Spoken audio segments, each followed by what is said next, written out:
తెలుగు కథల సమాహారానికి మీ అందరికీ స్వాగతం. ఇప్పుడు మనం వినబోయే కథ తప్పు చేశాను. రచన పోల్కంపల్లి శాంతాదేవి గారు. మరి కథలోకి వెళ్దామా? ఆ రోజు సాయి సేవాశ్రమం నిర్వహిస్తున్న స్కూలు వార్షికోత్సవం ప్రోగ్రాం ఆశ్రమ ఆవరణలోనే జరుగుతోంది. ఆటల పోటీల్లో గెలుపొందిన పిల్లలకి, క్లాసులో ఫస్ట్ వచ్చిన పిల్లలకి, వ్యాస రచనల్లో గెలుపొందిన వాళ్ళకి సేవాశ్రమం నిర్వాహకుల చేత మెమొంటోలు, బహుమతులు ఇప్పించిన తర్వాత ఉత్తమ ఉపాధ్యాయునిగా ఎన్నికైన అరుణను వేదిక మీదకు పిలిచి అభినందించి శాలువా కప్పి మెమెంటో అందజేసి ఆమెను సభకు పరిచయం చేశారు. శ్రీమతి అరుణ మా ఉపాధ్యాయుల్లో మణిపూస వంటిది. వరుసగా 3 సంవత్సరాల నుంచి ఉత్తమ ఉపాధ్యాయుని పురస్కారం అందుకుంటోంది.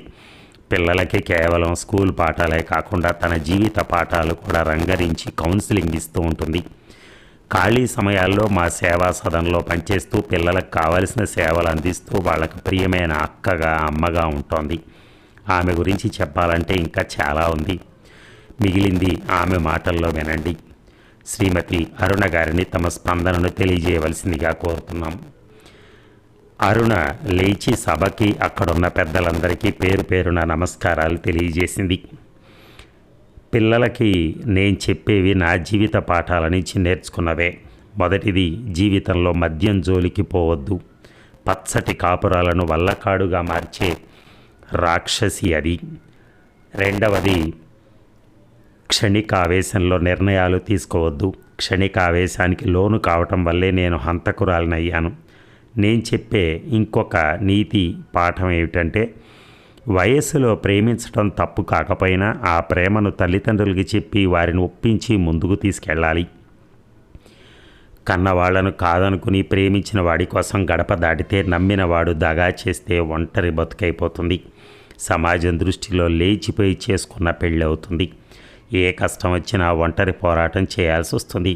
ఈ 2 తప్పులు నేను చేశాను. 4 గోడల మధ్య బందీనైనా కానీ నేను తప్పు చేశానని తెలియలేదు.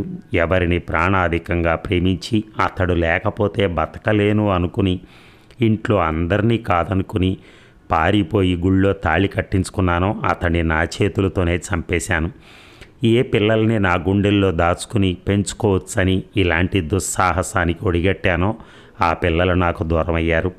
వాళ్ళ దృష్టిలో వాళ్ళ తండ్రిని చంపిన కిరాతకురాలిగా మిగిలిపోయాను. ప్రపంచం దృష్టిలో హంతకినయ్యాను.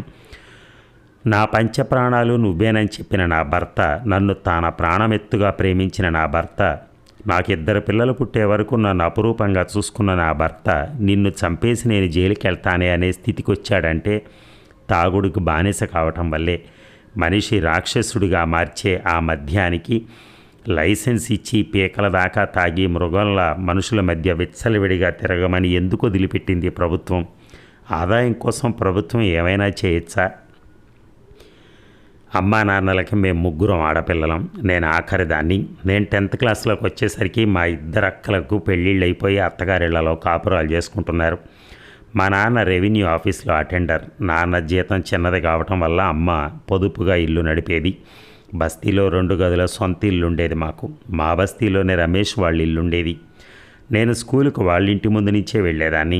ఉంగరాల జుట్టుతో అందంగా స్టైల్గా ఉండేవాడు. ఆటో నడిపేవాడు. అతడు కనిపిస్తే చాలు కన్ను తిప్పుకోకుండా చూసేదాన్ని. నేను ఇష్టపడుతున్నానని అర్థమై అతను చూసేవాడు. నేను ఇంటర్ 2nd ఇయర్లోకి వచ్చేసరికి మా మధ్య మాటలు కలవటం, నా ఎగ్జామ్స్ అయ్యేసరికి పెళ్లి చేసుకోవాలన్న నిర్ణయానికి రావటం జరిగిపోయింది. ఇంట్లో ఎలా చెప్పాలా అని తర్జన పడే సమయంలో మా ఇంట్లో మా ప్రేమ వ్యవహారం ఎలాగో తెలిసిపోయింది. 2 కులాలు వేరు కావటంతో మా పెళ్ళికి మా 2 ఇళ్లలో ఒప్పుకోలేదు. అమ్మ అయితే నన్ను బాగా కొట్టింది కూడా. ఎంతో మర్యాదగా నడుచుకుని మీ అయ్యకు తలవంపులు తెచ్చావని తిట్టింది. డిగ్రీ చదివిద్దామనుకున్న నాన్న చదువు మాన్పించాడు. ప్రేమ దోమ అంటూ పిచ్చి వేషాలు వేస్తున్నానని మా అక్కలకు ఫోన్ చేసి పిలిపించి నాకు బుద్ధి చెప్పించడమే కాదు, నాకు సంబంధాలు చూడమని కూడా చెప్పాడు. ఇంటి నుంచి బయటికి పోకుండా అమ్మ కావలి కాయటం మొదలుపెట్టింది. నాకేం చేయాలో పాలుపోలేదు. ఒకరోజు మధ్యాహ్నం అమ్మ పడుకున్నప్పుడు రమేష్ స్నేహితుడు వచ్చాడు. అమ్మ వారి గుళ్ళో అమ్మవారి గుళ్ళో పెళ్లికి అన్ని ఏర్పాట్లు జరిగాయని తను పంపించిన ఫ్రెండ్తో వచ్చేయమని కబురు పంపించాడు రమేష్. వెనక ముందు ఆలోచించలేదు. కట్టుబట్టలతో రమేష్ ఫ్రెండ్ వెంట వెళ్ళిపోయాను. కనిపించిన వాళ్ళని మోసం చేసి పోతున్నాను అన్న ఆలోచన అస్సలు రాలేదు. లేచిపోయి పెళ్లి చేసుకుంటే కర్ణ కడుపులు రగిలిపోతాయన్న దిగులు కలగలేదు. రమేష్ నావాడైతే చాలు అనుకున్నాను. గుళ్ళో బ్రాహ్మణుడితో సహా అన్ని ఏర్పాట్లు చేసి నా కోసం ఎదురు చూస్తున్నాడు రమేష్. అతడి స్నేహితులు కూడా 3-4 ఉన్నారు అక్కడ. వాళ్ళ సాయం వల్లే ఈ ఏర్పాట్లు జరిగాయని చెప్పాడు రమేష్. ఒక స్నేహితుడు భార్య కూడా వచ్చింది నన్ను పెళ్లి కూతురుగా అలంకరించి పెళ్లిపేటల మీద కూర్చోబెట్టడానికి. అరగంటలో మా పెళ్లి తంతు ముగిసింది. నా మెడలో పసుపు తాడు పడింది. అందరం వెళ్ళి హోటల్లో భోజనాలు చేశాం. ఆ రాత్రి ఒక స్నేహితుడింట్లోనే మా ఫస్ట్ నైట్ గడిచిపోయింది. ఉదయం అక్కడే స్నానాలు చేశాక నన్ను వాళ్ళ ఇంటికి తీసుకెళ్లాడు రమేష్. మమ్మల్ని చూడగానే వాళ్ళ అమ్మ మహంకాళి అవతారం ఎత్తింది. ఎవరికీ చెప్పకుండా కులం కాని పిల్లను పెళ్లి చేసుకుని తీసుకొచ్చాడు అని కోపంతో నోటికొచ్చినట్టు తిట్టి బయటికే పంపేసింది. వేరే గల్లీలో ఒక చిన్న ఇంట్లో మా కాపురం మొదలైంది. ఆటో అద్దెకి తీసుకుని నడిపేవాడు రమేష్. ఎలాగైనా కొంత డబ్బు కూడబెట్టి సొంతానికి ఆటో కొంటే డబ్బులు బాగా మిగులుతాయనేవాడు. భవిష్యత్తు గురించి ఎన్నో కలలు కనేవాడు. మనం ఆర్థికంగా పైకొచ్చిన రోజు ఇప్పుడు మనల్ని వెళ్ళగొట్టిన వాళ్ళందరూ నీళ్లున్న మడుగులోకి కప్పలు చేరినట్టుగా మన చుట్టూ చేరతారనేవాడు. వేమన పద్యం చెప్పి ఇంటి అద్దె ఆటో అద్దె పోగా మిగిలిన డబ్బుతో నన్నెంతో అపురూపంగా చూసుకునేవాడు. తన ఖర్చులకు కొంత డబ్బు జేబులో పెట్టుకుని మిగతా డబ్బు ఇంట్లోనే ఉంచేవాడు. నేను ఏం ఖర్చు పెట్టుకున్నా అడిగేవాడు కాదు. పెద్దోడు నా కడుపులో పడ్డప్పుడు రమేష్ నన్ను ఎంత అపురూపంగా చూశాడో చెప్పలేను. అలాంటప్పుడు మన దగ్గర మీ అమ్మో మా అమ్మో ఉండాలి, కానీ మనకు అవకాశం లేదు. నాకు నువ్వు, నీకు నేను, నేనే నీకు అత్త అమ్మ. దగ్గర లేని లోటు తీర్చాలి. కడుపుతో ఉన్నప్పుడు ఏవేవో కోరికలు ఉంటాయట కదా, అవి తీరితేనే పొట్టలో పాప ఆరోగ్యంగా పెరుగుతుందట. చెప్పు నీకేమేం కావాలి, మొహమాట పడద్దు అనేవాడు. 2 ఏళ్లలో నాకు మరో బాబు పుట్టాడు. వాడి జాతకం ఎంత దురదృష్టకరమైందో కానీ అప్పటి నుంచి నాకు కష్టాలు ప్రారంభమయ్యాయి. రమేష్ తాగుతాడని నాకు పెళ్ళైన రోజే తెలిసింది. ఆర్డర్ ఇచ్చి మందు సీసాలు తెప్పించడం చూసి నీకు తాగే అలవాటు ఉందా అని అడిగాను భయంగా. మన పెళ్ళైన శుభ సందర్భాన్ని పురస్కరించుకుని మా ఫ్రెండ్స్కి పార్టీ ఇవ్వద్దా, వాళ్ళు నా కోసం ఎంత చేశారు, వాళ్లకు కంపెనీ ఇవ్వటానికి తాగుతున్నాను కానీ తాగుడు నాకు అలవాటు కాదు అన్నాడు. అప్పుడప్పుడు తాగొచ్చేవాడు. ఫ్రెండ్స్ పార్టీ ఇచ్చారు, తాగాల్సి వచ్చిందనేవాడు. రోజులు గడుస్తున్న కొద్దీ రమేష్ తాగి రావటం ఎక్కువైపోయింది. దాంతోపాటు ఇంట్లోకి డబ్బులు ఇవ్వటం కూడా తగ్గిపోయింది. ఇద్దరి మధ్య తగవులు ప్రారంభమయ్యాయి. నేను తిట్టడం, అతడు కొట్టడం. ఓ రోజు తాగిన మబ్బులో యాక్సిడెంట్ చేశాడు. ఎవరిదో కొత్త కారుకి ఆటో గుద్దేశాడు. జరిగిన డ్యామేజ్కి కారు ఆయన ఉగ్రుడైపోయి బూటు కాళ్లతో తన్ని పోలీసులకు పట్టించాడు. తాగి ఆటో నడిపినందుకు పోలీసులు కేసు పెట్టారు. స్నేహితులు తలా కొంత డబ్బేసుకుని బెయిల్ మీద బయటికి తీసుకొచ్చినా అతడు మారలేదు. తాగి ఆటో నడుపుతాడని పేరు రావడంతో ఎవరు ఆటో అద్దెకి ఇవ్వటం లేదు. పిల్లలు పస్తులు, నాకు పస్తులు. రమేష్ ఏ స్నేహితుడో పెట్టిస్తే తింటున్నాడు, లేదా వాళ్ళ అమ్మ దగ్గరికి వెళ్ళి తినొస్తున్నాడు. వాళ్ళు కలిసిపోయారు. కానీ నేనే అత్తింటికి పుట్టింటికి కూడా దూరం అయిపోయి ఒంటరినయ్యాను. తన పరువు తీశానన్న కోపం నాన్నకి ఇన్నాళ్ళైనా పోలేదు. మనుషుల్ని చూడాలని, నన్ను తీసుకుపోయి మనవడిని చూడాలని, నన్ను తీసుకుపోయి పుట్టింటి సారె పెట్టాలని ప్రాణం కొట్టుకుపోతున్నా అమ్మను నాన్న రానివ్వలేదు. కన్నవాళ్లను గడ్డి పరకల్లా వదిలేసిపోయింది కదా, దానికి లేని ప్రేమ మనకెందుకు, నువ్వు దాన్ని ఇంటికి తీసుకొస్తే నన్ను చంపుకు తిన్నంత ఒట్టు పెట్టాట నాన్న. మా ఇంటి పక్కనుండే నా చిన్ననాటి స్నేహితురాలు కలిసినప్పుడు చెప్పింది. నాన్న అన్నమాట నిజమే కదా, 3 చిన్నదాన్నని నా బుజ్జి తల్లి, నా బంగారు తల్లి అని ముద్దు చేసేవాడు. నన్ను బుజ్జి అని పిలిచేవాడు. వాళ్ళ ప్రేమను కాదనుకుని రమేష్ను నమ్ముకుని వచ్చేశాను. నాకు రమేష్ ఒక్కడంటే చాలనుకున్నాను. కొట్టినా తిట్టినా ప్రేమ చూపిన రమేష్ ఒక్కడే కదా నాకు. రమేష్ తాగని రోజు నాతో పిల్లలతో ఎంతో మంచిగా ఉండేవాడు. నన్ను పిల్లల్ని సినిమాలకి షికార్లకి తిప్పేవాడు. ఆ రోజు సరదాగా బయట తిని వచ్చేవాళ్ళం. తాగకపోతే నువ్వెంతో బాగుంటావు, చూడు తాగి పొట్ట ఉబ్బుకొచ్చింది, కళ్ళు ఉబ్బుకొచ్చాయి, ఎంత అందంగా ఉండేవాడివి. ఆ అందం చూసే నీ మీద మనసు పడ్డాను కదా. తాగితే నువ్వు మనిషివి కాదు, రాక్షసంగా మారిపోతావు. మనకిద్దరు పిల్లలున్నారు, వాళ్ళను వదిలి చదివించుకోవాలి కదా. వచ్చిన పైసలన్నీ తాగుడికే పెడితే సంసారం ఏం కావాలి? అందరినీ కాదనుకుని వచ్చి పెళ్లి చేసుకున్నందుకు నన్ను అన్యాయం చేస్తావా? నువ్వు తాగుడు జోలికి పోవద్దు అని ఎంతో నచ్చజెప్పేదాన్ని. ఇక తాగను అని చేతిలో చెయ్యేసి చెప్పేవాడు. అంతే, 1-2 రోజులు మళ్ళీ యథావిధిగా తాగొచ్చేవాడు. దేనికో దానికి పేచీ పెట్టుకుని నన్ను చావగొట్టేవాడు. ఇక మేమున్న ఇంట్లోనే మరో పోర్షన్లో ఉన్న పద్మ భర్త కూడా ఆటో నడుపుతున్నాడు. పిల్లల చదువుల కోసం పద్మ 4 ఏళ్లలో పనిచేస్తుంది. కన్న తల్లివి పిల్లలకు తిండి పెట్టక చంపుకుంటావా ఏంది అంటూ నన్ను తీసుకుపోయి 2 ఏళ్లలో పనికి పెట్టింది. ఇలా పనికి కుదిరానని తెలిసి నా పరువు తీస్తావా అంటూ ఆ రోజు తన్నులే తన్నులు. రాత్రి వాడికి భోజనం పెట్టకపోయినా నాకు తన్నులు ఉంటే కదా పెట్టేది. ఏ 4 రోజుల కిందనో ఇచ్చిన 1000 రూపాయలు అప్పుడే అయిపోయాయంటూ గొడవ పెట్టుకునేవాడు, కొట్టేవాడు. ఎవరో సేటు దగ్గర ట్రాలీ నడపడానికి నెల జీతం మీద కుదిరాడు. తాగుడు మాత్రం మానలేదు. రాత్రికి రోజు నేను కావాల్సిందే.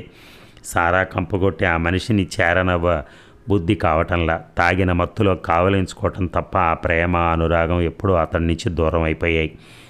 తాగడం మానేస్తే తప్ప నన్ను ముట్టుకోవద్దంటూ దగ్గరికి రానివ్వటం లేదు. ఆ వాసనకు కడుపులో తిప్పుతోంది. నన్ను కావలించుకుని పడుకుంటే తప్ప నిద్ర రాదనేదానివి ఇప్పుడు నన్ను దూరం పెడుతున్నావంటే ఎవరి దగ్గర పడుకుని వస్తున్నావే? ఇళ్లల్లా పనిచేస్తున్నది అందుకేనా? రంకు మరిగినావు కదా. కొట్టడానికి చేతులు కాళ్ళు సరిపోవన్నట్టుగా ఇంటి ముందు వేప చెట్టు కొమ్మ విరిచి తెచ్చి కొట్టాడు. కొట్టిన చోటల్లా కర్రు గాల్చి ఒత్తినట్టుగా వాతలు తేలుతున్నాయి. నా అరుపులకు పిల్లలు లేచి ఆడవడం మొదలెట్టారు. పెద్దోడు అమ్మను కొట్టకు అంటూ అడ్డొస్తే వాడికి పడ్డాయి దెబ్బలు. ఆ దెబ్బలకు వాడికి జ్వరం వచ్చింది. రాత్రి అయిందంటే గజగజ వణికిపోయే పరిస్థితి తెచ్చాడు నాకు. ఒళ్ళంతా దెబ్బలతో కమిలిపోయింది. ఇక వీడు మారడు. నాకు ఈ తన్నులు ఈ నరకం తప్పదు. భరించే ఓపిక లేదు. వదిలేసిపోదామా అంటే ఈ పిల్లల్ని ఎట్లా సాక్కోవాలి? ప్రేమించి పెళ్లి చేసుకున్నందుకు శాస్తి బాగా జరిగిందని అందరూ నన్ను చూసి నవ్వరా? నేను చస్తే ఈ బాధలన్నీ ఉండవు కదా అనుకున్నాను. తాగి చావటానికి ఒకనాడు పురుగుల మందు కూడా తెచ్చుకున్నాను. కానీ పిల్లల ముఖం చూస్తే చావు బుద్ధి కాలేదు. నేను చస్తే నా పిల్లల్ని ఎవరు చూస్తారు? రోడ్ల పాలవుతారు కదా. 2 పిల్లల ఆకలికి తట్టుకోలేక ఏ చెత్త కుప్పల మీదనో ఎంగిళ్ళు ఏరుకునే తినే దృశ్యం నా కళ్ళ ముందు కదిలి ఆత్మహత్య ఆలోచన మనసులోకి రానియకూడదనుకున్నాను. ఎంత కష్టమైనా నా పిల్లల కోసం బతకాలనుకున్నాను. ఇక ఆ రోజు ఎంత రాత్రైనా నాకు నిద్ర పట్ల. ఎటు మళ్ళీ పడుకున్నా కూడా దెబ్బలు వరుసుకుపోయి పడుకోనివ్వట్లేదు. ఆ రోజు నాకు రమేష్కి పెద్ద గొడవే జరిగింది. నేను పనిచేసే ఇంటి వాళ్ళు ఆ రోజే నెల జీతం ఇచ్చారు. తాగడానికి ఆ డబ్బిమ్మని వేధింపులు మొదలెట్టాడు. నా పిల్లలకు పట్టెడు మెతుకులు పెట్టుకుందామని రెక్కలు విరుచుకుంటున్నాను. నువ్వు కష్టం చేసుకున్నది తాగి తందనాలాడింది చాలదా? నేను ఇవ్వను మొండిగా ఎదిరించాను. ఫలితం వాడి చేతుల్లో ఒళ్ళు వాచిపోయింది. కొట్టి నన్ను బూతులు తిట్టుకుంటూ బయటికి వెళ్ళిపోయినవాడు రాత్రికి ఫుల్లుగా తాగొచ్చాడు. ఒళ్ళంతా సలుపుతోంది. కమిలిన దెబ్బల వల్ల ఎటూ పడుకోలేకపోతున్నాను. నన్ను శారీరకంగా మానసికంగా ఇంత బాధ పెట్టి వాడు మాత్రం హాయిగా నిద్రపోతున్నాడు. అంతెత్తు బాణ పట్టేసుకుని. వాడే లేకపోతే రోజు ఈ నరకం ఉండదు కదా. 4 ఏళ్లలో పని చేసుకుని నా పిల్లలని సాక్కుంటా, చదివించుకుంటా. నా బతుకు నేను బతుకుతా. నన్ను ప్రేమగా చూసుకునే రమేష్ ఎప్పుడో చచ్చిపోయాడు. ఉన్నది తాగుడు భూతమే. ఆ భూతాన్ని అంతం చేస్తే తప్ప నేను బతకను. నా పిల్లలకి నేనుండాలి అంటే వాడు చావాలి. నా పిల్లల వైపు చూశాను. పసి మొగ్గలు అమాయకంగా నిద్రపోతున్నారు. నేను ఇంకెక్కువ ఆలోచించలేదు. దిండు తీసుకున్నాను. నోరు తెరుచుకొని నిద్రపోతున్న రమేష్ మొహం మీద అదాటును అదిమేశాను. నిజానికి నేనంత బలమైన దాన్ని కాదు. వాడు విదిలించుకొని లేస్తే నా పీక పట్టుకుని నన్నే చంపేసేవాడు. కొద్దిగా కాళ్ళు చేతులు కొట్టుకున్నాడే కానీ పెద్దగా ప్రతిఘటించలేదు. తాగిన మైకంలో తన మీద హత్యాయత్నం జరుగుతుందని తెలియకుండానే ప్రాణం పోయింది. ముక్కు దగ్గర వేలించి చూశాను, కదిలించి చూశాను. ప్రాణం పోయిందని నిర్ధారణ అయింది. రోజు నన్ను చిత్రహింసలు పెట్టేవాడి పేడ విరగడైందని తేలిక పడ్డంత టైం పట్టలేదు. ప్రాణప్రదంగా ప్రేమించి పెళ్లి చేసుకున్న నా భర్తనే నా చేతులా చంపుకున్నాను అన్న వాస్తవం నా కళ్ళ ముందు నిలిచింది. పెళ్ళైన రోజులు గుర్తుకు రాసాగాయి. ఇప్పటికీ వాడు తాగని రోజు నా మీద పిల్లల మీద చూపించే ప్రేమ గుర్తుకొచ్చి లోపల నుంచి దుఃఖం తన్నుకొచ్చింది. తెల్లవారింది. పిల్లలు లేచి నాతో పాటు ఆడవడం మొదలెట్టారు. ఇరుగు పొరుగు వచ్చారు. ఫుల్లుగా తాగొచ్చి పడుకున్నాడని నిద్రలో చనిపోయాడని చెప్పాను. మా అత్త వాళ్ళ ఇంటికి వెళ్ళి ఎవరు చెప్పారో కానీ వాళ్ళు పరిగెత్తుకొచ్చారు. మా బావ బెదిరించాడు. నిన్న సాయంత్రం నా దగ్గరికి పైసల కోసం వచ్చినప్పుడు బాగానే ఉన్నాడు. ఇంతట్లా ఏమైంది? నిజం చెప్పు. చెప్పకపోతే పోలీసులు పిలవాల్సి వస్తుంది. పోలీసుల చేతిలో పడితే సావగొట్టి నిజం గక్కిస్తారు అన్నాడు. భయపడిపోయా. రోజు తాగొచ్చి కొడుతుంటే దెబ్బలకు తట్టుకోలేక నేనే చంపిన బావా అని చెప్పా. మొగుని చేతిలో తన్నులు తిననోళ్ళు ఎవరున్నారు ఈడ? అందరం తన్నులు తిని నోరు మూసుకుని పడున్నోళ్ళమే కదా. కొట్టిందని మొగుడు చెప్పుకుంటారా? ఇది ఎక్కడ కథ? నానా రకాలుగా మాట్లాడసాగారు. గుమిగూడిన జనాలు. మా అత్త నా జుట్టు పట్టి లాగి కొట్టడం మొదలెట్టింది. కొడితే పోయిన పానం వస్తుందా నీ తిక్క కానీ, పోలీసులు చూసుకుంటారులే. పద్మ మా పక్క పోర్షన్లో ఉండే మరొక ఆమె మా అత్తను నా నుంచి దూరంగా లాక్కుపోయారు. రమేష్ని పోస్ట్ మార్టానికి తీసుకుపోవడానికి అంబులెన్స్ రావడం, నన్ను పోలీసులు అరెస్ట్ చేసి తీసుకుపోవడం ఒకేసారి జరిగినాయి. నాకు జీవిత ఖైదు పడింది. ఏ పిల్లల కోసం అయితే నేను ఆత్మహత్య చేసుకోకుండా బతికానో ఆ పిల్లలకే నేను దూరం అయిపోయాను. నా పిల్లలను పోలీసులు మా అత్త వాళ్ళకే అప్పగించారట. ఇక వారానికి ఒకసారి ములాఖత్ అని ఉంటుంది. బంధువులు వచ్చి మాట్లాడుతూ ఉంటారు. నాతోటి ఆడ ఖైదీలందరూ సంబరంగా బయలుదేరుతూ ఉంటే నేను నా గదిలోనే ఉండిపోయాను. నన్ను పలకరించేటందుకు వచ్చే బంధువులు ఎవరూ లేరు కాబట్టి ప్రేమ పెళ్లి చేసుకుని పుట్టింటికి దూరం అయ్యాను. వేరే కులమని అత్తగారి దగ్గరికే రానివ్వలేదు. చేసుకున్నవాడు నట్టేట ముంచాడు. ఏడ్చుకుంటూ కూర్చున్న నన్ను, నీకోసం మీ అమ్మ వచ్చింది రా, లేడీ పోలీస్ పిలిచింది. నమ్మలేకపోయాను. రెండోసారి గట్టిగా చెప్పాక ఒక్క ఉదుటున లేచి పరిగెత్తాను. ఇనప గ్రిల్ గళ్ళలోంచి అమ్మ చాచిన చేతుల్లో మొహం పెట్టి గుండెల్లో గడ్డగట్టిన దుఃఖం అంతా తిరిగి బయటకు వచ్చేలా పొగిలి పొగిలి ఏడ్చాను. అమ్మ కూడా అలాగే ఏడ్చింది. ఎలా వచ్చావమ్మా? నాన్నకు తెలిస్తే తిడతాడు కదా. నాన్నే పంపించాడు నీకు ధైర్యం చెప్పమని. పిల్లలు ఆకలికి తట్టుకోలేక రోడ్ల మీద తిరుగుతుంటే మీ నాన్నే చూడలేక ఇంటికి తీసుకొచ్చాడు. నాకు కలిగిన ఆశ్చర్యం అంతా ఇంత కాదు. మీ నాన్న వకీల్ సాబిని కలిసి వచ్చాడు. భర్తను తానే చంపానని కోర్టులో ఒప్పుకుంది కాబట్టి ఇప్పుడు చేయటానికి ఏమీ లేదు. అక్కడ మంచిగా నడుచుకుంటే శిక్ష తగ్గే అవకాశం ఉంటుందని చెప్పాడట ఆయన. నా బాధ అంతా పిల్లల గురించేనమ్మా. దిగులు పడకు, నేను చూసుకుంటా కదా. అప్పుడప్పుడు పిల్లల్ని తీసుకొచ్చేది అమ్మ. మొదట్లో నన్ను చూసి భయపడేవాళ్ళు, వాళ్ళ తండ్రిని చంపిందాన్నని. అక్క వాళ్ళు కూడా ములాఖత్తు రోజు వచ్చేవాళ్ళు, నాకు ధైర్యం చెప్పేవాళ్ళు. నిజానికి రమేష్ బతికుండగా నా పుట్టింటి వాళ్ళ సపోర్టు నాకుంటే అతన్ని చంపాలన్న ఆలోచన కానీ చంపాల్సిన అవసరం కానీ వచ్చేది కాదేమో. ఒంటరిన ఏం చేయాలో దిక్కుతోచని స్థితిలో నా వల్ల జరిగిపోయినటువంటి అనర్థం అది. అందరికంటే జైలర్ అమ్మ, సూపరింటెండెంట్ బాగా ధైర్యం చెప్పేవాళ్ళు. జైలుకు వచ్చిన వాళ్ళందరూ చెడ్డవాళ్ళు కాదు, క్షణిక ఆవేశంతో తప్పు చేశారన్న సానుభూతి ఉండేది వాళ్ళకి. లైఫ్ శిక్ష పడిందని కుంగిపోకండి, మీ సత్ప్రవర్తనతో శిక్ష తగ్గే అవకాశం ఉందని ధైర్యం చెప్పేవాళ్ళు. ఎన్నో మంచి విషయాలు వాళ్ళ వల్ల నేను తెలుసుకున్నాను. ఇక్కడ నాలాగే క్షణికావేశంతో హత్య చేసి వచ్చిన వాళ్ళు ఉన్నారు, దొంగసారా అమ్మి పట్టుబడి వచ్చిన వాళ్ళు ఉన్నారు, కరడు గట్టిన నేరస్తులు ఉన్నారు. విడుదలైన ప్రతిసారి మళ్ళీ నేరం చేసి అత్తగారింటికి వచ్చినంత హాయిగా జైలుకి వచ్చేవాళ్ళు కూడా ఉన్నారు. జైలు జీవితం నాకు చాలా నేర్పింది. నా అమాయకత్వం వదిలింది. బయటికి వెళ్ళే అవకాశమే వస్తే నేను మాత్రం మళ్ళీ జైలు ముఖం చూసే పరిస్థితి తెచ్చుకోను అనుకునేదాన్ని. నా మనసు ఎప్పుడు నా పిల్లల గురించి ఆలోచించేది. 7 ఏళ్ల తర్వాత నన్ను విడుదల చేశారు. అక్కడున్న 7 సంవత్సరాల్లో జైళ్ల పద్ధతి ప్రకారం టైలరింగు, బేకరీ, చాక్ పీసుల తయారీ వంటివన్నీ నేర్పించారు. నేను ఇంటర్ వరకు చదివి ఉండటం వలన డిగ్రీ పూర్తి చేయించారు. బయటకు వచ్చాక అసలు సమస్య ప్రారంభమైంది. హత్య చేసి జైలు నుంచి బయటకు వచ్చానని తెలిసి నాకు ఎవరూ పని ఇచ్చేవాళ్ళు కాదు. నేను ఎవరో చెప్పకుండా పనికి కుదిరినా ఎలాగో వాళ్ళకి తెలిసిపోయి నానా తిట్లు తిట్టి నన్ను తీసేసేవాళ్ళు. ఇక ఎలా నా పిల్లలకి తిండి పెట్టి చదివించుకునేది? ఏ పిల్లల కోసం నా భర్తను చంపేసి హంతకురాలని అన్న ముద్ర పొందానో వాళ్ళకి పట్టెడు అన్నం పెట్టుకోలేకపోతున్నాను. ఎన్నాళ్ళు అమ్మ వాళ్ళ మీద ఆధారపడతాను. నేను జైల్లో ఉండగానే నాన్న అనారోగ్యంతో మరణించాడు. అమ్మకు వచ్చే పెన్షన్ మీదే 4 ప్రాణాలు బతకాల్సి వస్తోంది. ఆ తర్వాత 2-3 ఏళ్ళు అత్యంత బాధాకరమైన దినాలని చెప్పచ్చు. నేను చేయని కష్టం లేదు. ఎలాగో ఒకలా నా పిల్లలకు పట్టెడు అన్నం పెట్టుకోవాలన్న తాపత్రయం తప్ప ఇంకొకటి ఉండేది కాదు. జైలు నుంచి వచ్చేసినా అప్పుడప్పుడు జైలర్ సాబుని కలుస్తూనే ఉన్నాను. నా కష్టాలు చెప్పుకుంటూనే ఉన్నాను. ఒకసారి అలా వెళ్ళి కళ్ళనీళ్లు పెట్టుకున్నప్పుడు ఈ సేవా సదన్లో టీచర్గా పనిపించారు. 8 సంవత్సరాలైంది టీచర్గా చేరి. ఇక్కడ నా ప్రవర్తన ఎలా ఉందో, టీచర్గా నా విధిని ఎలా నిర్వహించానో అందరికీ తెలుసు. పిల్లలకి నేను చెప్పే మంచి మాటలు నా జీవితంలో నేను నేర్చుకున్న పాఠాలే. నా మాటలు ముగిశాయి సభికుల కరతాళ ధ్వనుల మధ్య. అదండి లెర్నింగ్ ఫ్రమ్ మిస్టేక్స్, దాన్నే అంటారు. మనం ఎన్నో తప్పులు చేస్తుంటాం లైఫ్లో, కానీ వాటి నుంచి మనం కొంత అంటే తెలిసి తెలియక చేస్తుంటాం బేసిక్గా.